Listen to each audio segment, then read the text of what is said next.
So, once again, blessed morning, everyone.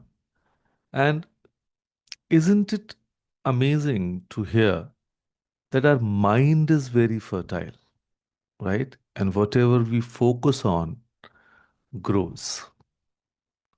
So, here's a question that might sound strange at first. Why do some people walk into a garden and only see the weeds while others see the roses? Same garden, same soil, same sunlight, but completely different experiences.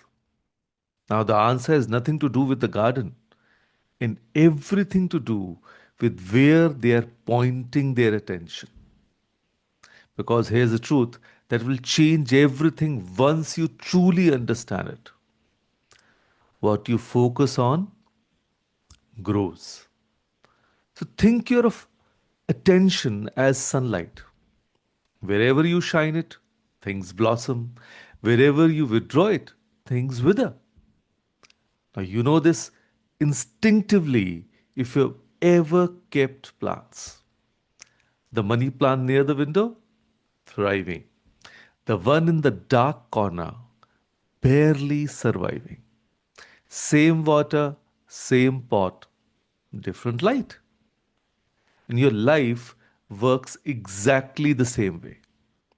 Focus on problems, and you will find problems everywhere.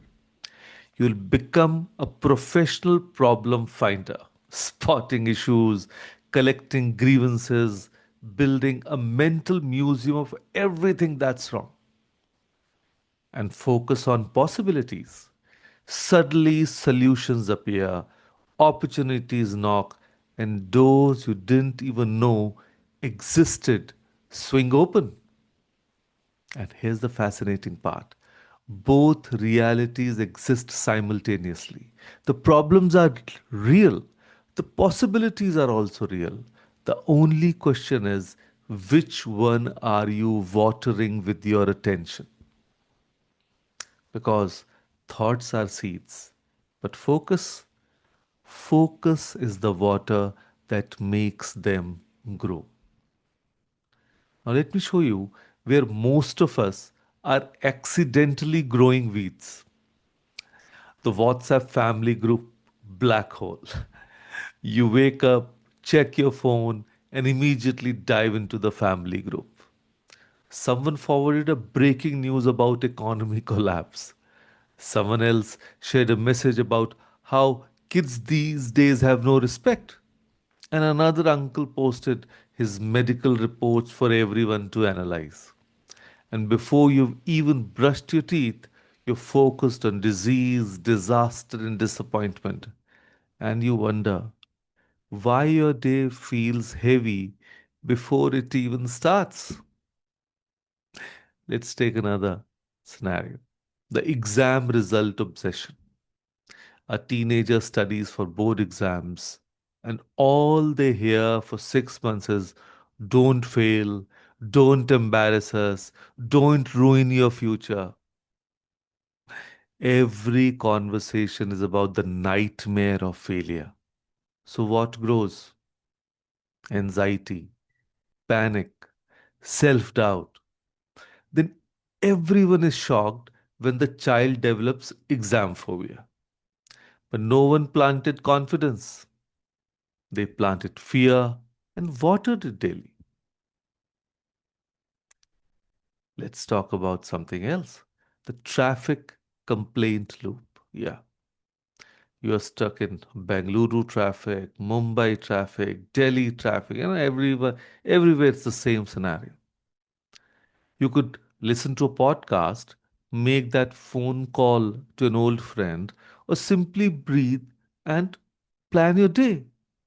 But instead, you spend 45 minutes cursing the government, the roads, other drivers, the weather, your luck. And by the time you reach office, you're already exhausted. Not from the traffic, but from giving it your complete focus and emotional energy. So now here's where it gets exciting. Because once you understand this principle, you have a superpower. You can choose what grows. So let me give you real practical redirections.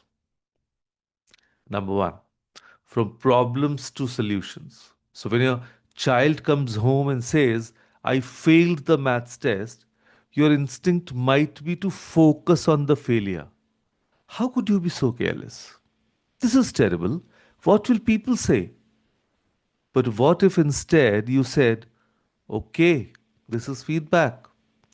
Let's figure out what went wrong and how we fix it. Which chapter was the hardest? See the shift? Same situation. One focus grows shame and fear, the other grows learning and resilience. So, which plant do you want in your garden? Redirection two. From complaints to gratitude. Like stuck in traffic, instead of raging, play the gratitude game. I'm grateful I have a vehicle. I'm grateful I have a job to go to. I'm grateful my body is healthy enough to drive. Sounds cheesy? Try it once. Your nervous system can't be stressed and grateful simultaneously. Where you put your focus literally changes your physiology. Let's take another redirection from comparison to celebration. We are always in the comparison mode. Your colleague posts their Maldives vacation on Instagram. Your first thought, I can't afford that. My life is so boring. Stop. Redirect. Good for them. That looks beautiful. What's one small joy I can create in my life this week? A Sunday picnic or a movie tonight? Now you're focused on adding to your life, not subtracting from your peace. Or another syndrome like what's wrong with me to what's strong in me. You know, this is specifically for teenagers. You're scrolling through reels, seeing perfect skin, perfect bodies, perfect lives, and you focus on every flaw in yourself, your acne, your marks, your awkwardness. And what if, for just one day, you focused on what's right about you? Your kindness, your humor, your creativity, and that one subject you're actually good at. Watch what grows when you change the focus. And here is something that might blow your mind. Your outer world is reflecting your consistent inner focus back to you. So, if all you focus on is scarcity, you will see evidence of scarcity everywhere. So, if you focus on people letting you down, you will somehow attract more disappointment.